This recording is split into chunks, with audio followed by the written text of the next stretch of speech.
start. Greetings to our dear panelists, Sir Abraham Tolentino, Ms. Elana Huate, Ms. Adaysa Mipakal, and Sir Axel Reyes-Alfonso. We are the first group of 12 Brajon presenting the fourth marketing mix, which is promotion, with our product as Honorable Sir Axel Reyes-Alfonso. We'd like to remind everyone that everything stated are only for educational purposes. Good morning, guys. Kayo pa naman dito? Yes, we'll start sana in 2 minutes. Kaso wala pa naman si Mr. Wapak and Mama Bruno. Ano pong agenda natin? For today's agenda, we will be finalizing who will be receiving the People's Choice Award. Kaso I think there will be a conflict between everyone because you know naman them, they are super pushing talaga na si Joshua Garcia naman daw. True yan. Actually, I came prepared with prior research tungkol kay Sir Axel, and I am really rooting for him. Good morning, everyone. Excuse me. So, nag-start na ba kayo? Hindi ba? Sabi namin yung kanina ko eh. Mas, dito na kami. Start na kami. Okay, so good morning, members of the board. Today is April 16, 2024, and 2 months from now, the People's Choice Award is ceremony. This meeting is to finalize who will be given the prestigious award. So the People's Choice Award is a prestigious honor bestowed upon individuals who embody excellence, integrity, and influence across barriers. This award celebrates those of distinct character and outstanding contribution to society. Whether they are public figures, leaders, or everyday heroes, awardees are recognized for earning the admiration and respect of the public through their actions, values, and achievements. So, shall we begin? Yes, that's right. So, in the recently conducted poll, we've encountered Atay. Atay? That's pretty rare. First time na mangyari no? Yes, they have the exact number of votes. See? Kaya this meeting is so important. Since unlike before, our judgment is more important than ever. So, sino ba yung mga yan? Siguro, artista ng mga to or politiko since malapit na yung election. Yes, actually, one of them is Joshua Garcia, Leading the polls as usual. No? while the other one is Axel Renz Alfonso. Oh? Axel Alfonso? Do you mean yung Axel Torres, yung dating TV housemate? No, Sir Axel Renz Alfonso. At sino naman yun? Bakit yun ko lang narinig yung pangalan? Hello? Axel Alfonso. He's a teacher. Correct me if I'm wrong, Mr. Moderator. Di ba siya yung rising personality of teacher? Yes, tama ka, sir. He's a teacher from Don Bosco Technical Institute of Tarlac Incorporated, currently in the Accountancy, Business, and Management Department of the Senior High School, who graduated as cum laude in BS Financial Management at the prestigious Tarlac State University, along with the following educational attainments. Teka, artista ba yan? No? Wait, singer. Hindi eh. Pinipeta na. P-pop artist. Pwede rin, pero no. May ano siya? Teacher? Not to be judgmental ha, pero what is a teacher doing in this kind of awardees? Hindi mo ba siya? Alam niyo, may point siya. I mean, totoo nga naman. Big respect sa mga teachers out there, pero not to be judgmental. Mahirap naman makapasok na teacher sa ganitong list. Let's not forget, hindi lang ito basta-basta. And this is the People's Choice Award. There are thousands of teachers out there. And what makes him so great to be given such an award? Okay, guys. I think let's not let our minds be clouded in judgment for that. And yes, one in a million chance nga naman na magkaroon ng teacher dito sa listato, right? But remember that this is a democratic decision, and thousands of people would have voted for him without a reason, right? She's right. Let's not judge too quickly. I bet he's more than just a teacher. Don't you think? Kaya nga he's on the top of the charts eh. Okay, more than just a teacher is such a religion. Since it seems like that everyone doesn't have the same opinion about this, I came prepared. How about we divide this meeting into 2 teams? Those who oppose and those who defend that Axel Alfonso wins the spot. So decided to be proactive. Sure. And who here are opposing? Us. So therefore, who are now the contra-axle, Moises Wakwa and Mara Mondragon. Okay, and here are the pro-axle, Ivan Batumahal and Lauren Lahu. Okay, if you fail to convince us, let's talk about Joyful Garcia later, okay? Okay, let me present to you all about Axel. The portfolio was arranged upon his summary. Here we go. The candidate once again is Honorable Axel Lorenz Alfonso. He is currently a faculty member in the Boston Technical Institute of Tarlac and is teaching subjects entrepreneurship, business finance, and others in the senior high school department. Honorable? Grabe naman naka-honorable. Bakit? Why does he have that title? Excuse me, Mr. Mondragon.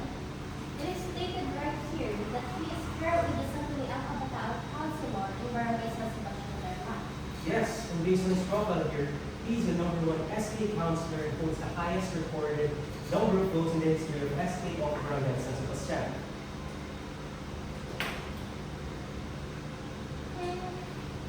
Wala po. As you can see in these pictures, right here, he is actually doing his civil duties as a servant leader. And actually, he's been initiating in sports tournaments in the barangay, which is very much as a leader role. Well, we all know naman that the position of SK nowadays are usually not that serious naman, di ba? Nakikita ko nga sa TikTok, wala na daw silang ibang ginawa kundi magpaliga ng magpaliga. Kumbaga, mag-cloud chase lang, di ba?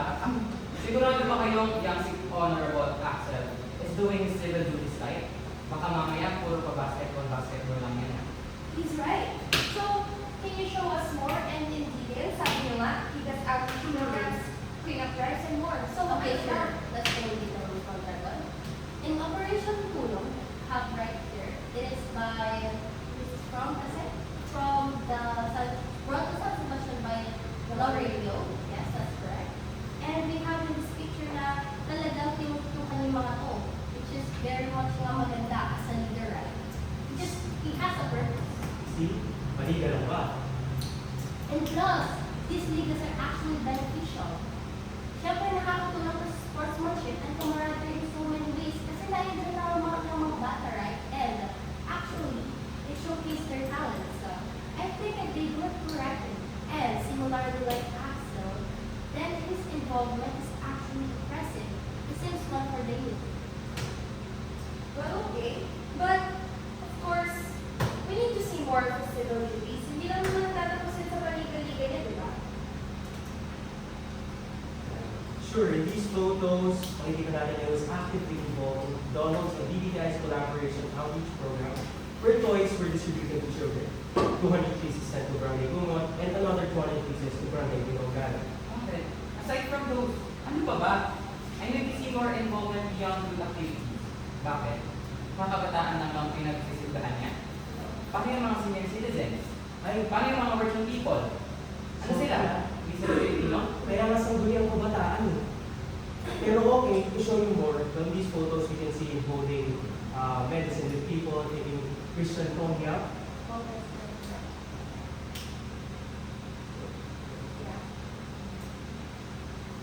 Okay. Christian cognac.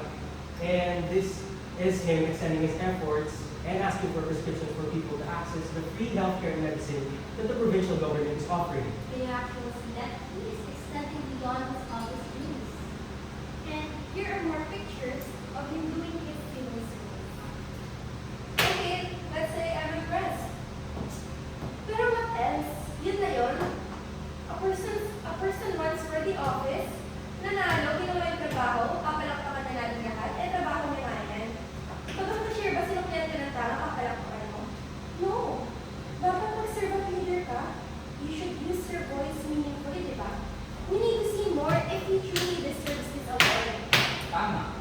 What does he do with his platform ba? Baka mamaya, puro lang announcement sa barangay nila na pinupost nila dapat. Pero kasi dapat kapag servant leader ka, di ba? You should use your voice meaningfully. Kaya niya bang prove yun? Okay, so in terms of using his platform, I think he does that quite well. In these photos, you can see several posts of him expressing his opinion non-relevant issues. Where? So, you're showing us that he's just showing his opinion.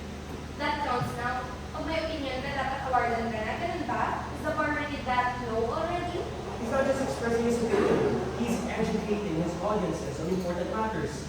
Because he makes sure na kahit may mga memes siyang sinishare, di niya pa rin nakakalimutan makibahagi sa mga relevant political issues nowadays. And that's really important nowadays, right? Iba ang opinion sa FB, na favorite number mo sa FB, family too, right? Sa opinion niya, dapat natandaan natin na mas may importante mas bumoto. Yes, that's true. I frequently see him in my feed and palagi ko nakikita na he truly has strong opinion of his own. Let's take a look at this.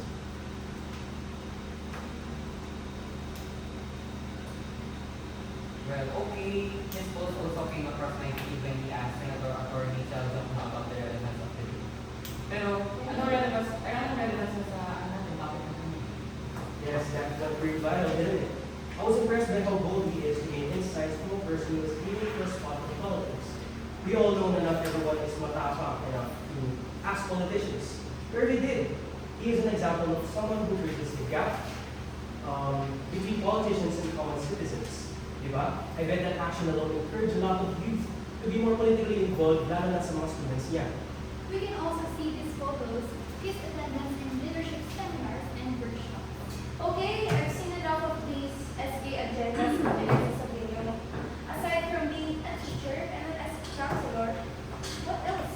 Teacher ka, SK ka, paparalan ka na? Okay, aside from this, he's actually a very influential person, and influence is something truly powerful. How so? Show us. This moderator will show us pictures of his Instagram. Sure. Here you go. See, with nearly 8,000 followers on Instagram, you really can't fake influence. Also now being active on Instagram is a qualification.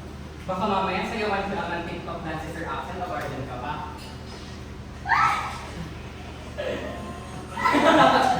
Awesome, pag sumayaw siya ng ganyan. Meron ba ako? Itong pangit. Ano naman, di ba? It's not about posting kasi, or simply being an influencer. It's the thought that when Axel posts, people listen. Not for the thirst trap or anything na ginawa mo, or kabaliwan lang. It is for the community goals, donation drives, and everything more. The point is that, my point is, he just doesn't post for selfies. He posts for solutions. I don't know, so many people do that already. They post like they're influencers. Halos na crowd chase ng lahat. How is he different from that? And yet these posts are still meaningful than your entire TikTok feed. Caption ba naman? Feeling good, my delete later. May sinasabi ba ako kung nagpapagpag na ng pad sa TikTok? Di ba wala? Guys, oh my gosh. This social media presence nga doesn't mean he's doing it for views, okay? Hindi naman siya naghahabol ng mga followers niya eh.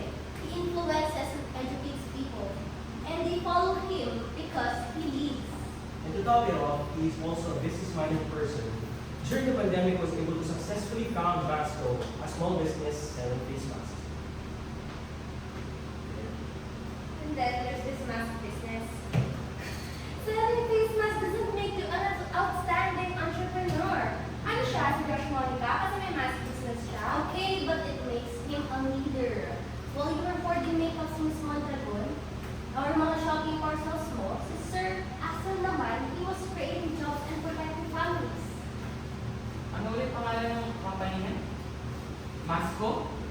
Sa inyo na yung face mask na nang umaabot mo. It stands for Mass Company, and it was a great business idea in the market during the pandemic. Actually, he got that name from crowdsourcing. Humingi siya ng suggestion from his followers, and so many people participated. I kid you not, so many people. In just a few hours, he gained hundreds of comments and stuff. So, maniwala man kayo, napaka-influential yung tao. Okay, pero Hindi, wala pa rin. We still need more evidence that he's worthy of this award. Okay, to reiterate, so we can see that as the contra Axel is still not persuaded, Team Pro Axel, would you like to share more? Okay, we'd like to hear more of the church movement of Sir Axel. As an active sacristan nga and a church sponsor, yes. service, ano naman kailangan ng simbahan dito? Hey, binibiro-biro niyo yun? Pero that reflects years of service, early mornings, silent dedication. He doesn't just attend church, he serves. That is faith in action, can you see? So what's next? People's Choice ng pinakamalaking bastos ni Father. Ganun na ba? No, no, no. What a People's Choice Award is for someone who balances faith and public service, who lives with values, Mara, and not just preaches them. Okay. Okay, so let us now proceed to the next slide, please. As an influencer, he has been invited by many well-known brands such as Colorado, I mean. So, he is a glam but with grounded soul. He can slay both runaways and, of course, responsible. Wait, ulit! Oh, come on. Apparently being invited sa mga events is a skill now. It is when brands recognize credibility. Wak wak, Mr. Wak Wak. Sir Axel gets invited because he is the letter 3P, presentable, professional, and powerful offline and online. So what? Ngayon, he's a teacher by day and an influencer by night. Yun ba yung pinakalabas niya? Yes, and that's what makes him extraordinary. He's versatile. He can graduate students in the morning and COs in the evening. Kaya niyo ba yun? Sinasabi ka? Natatamahan ka. And maybe the biggest reason why people choose him because he teaches. A teacher, Yes. that's it. That's everything. It's the first smile some people see, okay? And the first one who says, I believe in you. It's not just teaching lessons. It's changing lives. He doesn't just hold a marker. He holds dreams. Ask any student in Don Bosco. Let's see. Ask the ones who almost gave up, but didn't. Because of Sir Axel's motivation and inspiredness for them. Oh, hindi pa may word yun ah. Pwede ba? While you two were busy perfecting the art of jogging from the sidelines, Sir Axel was judging actual competitions. Now let's see. Tigil-tigil niyo ang pag-search sa kanya na. Nakakatawa yan. And yet he's still more useful than you sitting there throwing shade like it's your full-time job. When was the last time you did something for your barangay, ha? Ay, baka marites ka nga lang sa barangay mo eh. Sorry ha, but di kasi kami impressed na porket palagi kang busy, that says a lot na. Let's remember, busy doesn't always mean impactful. Minsan, paepal lang. Paepal. He was building businesses during pandemics. He was teaching students full-time and still serving his barangay. Sa to siya po paepal? Okay, fine, I'm convinced. I'm convinced na I believe that he actually deserves an award. He's a multi-dimensional individual. May pinaninindigan, may pinagsaserbisyuhan, at may pinaglalaban ng sir. He truly deserves that award now. Now you get us, Mr. Wakwa. Okay. So, that settles everything. Sir Axel, it is. Yeah, for me. Not so fast. I'm still not convinced eh. Ano ba yan? What else do you need to see? Well, everything you said about him is impressive, okay? I'll give you that. Siyempre, he is indeed a man of character. Pero, eto mga to, galing lang lahat sa documents and sa email yun. I want proof from actual people. I want to hear testimonies that actually rate him as a good person, and I want to hear it from the people mismo. Don't blame me. I'm not trying to be a pessimist or negative.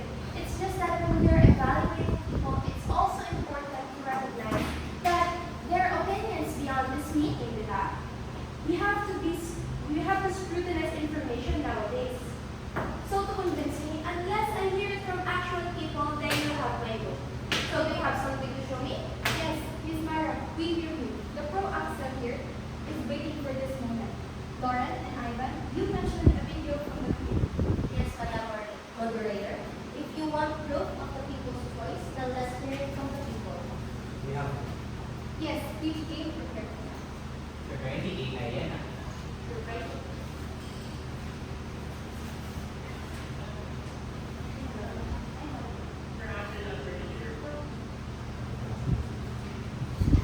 Thank you.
Parang birthday ka lang.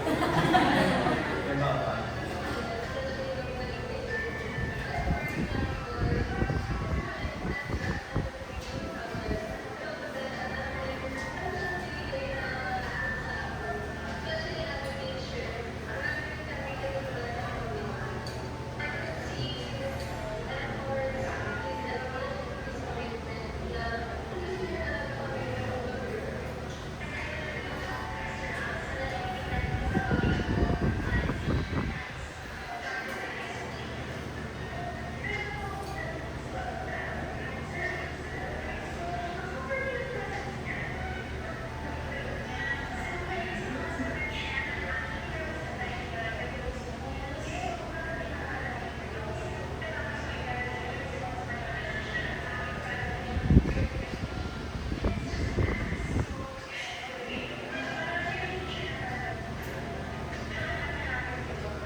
Ba't ka umiyak ngayon? Miss Mara Mondragon,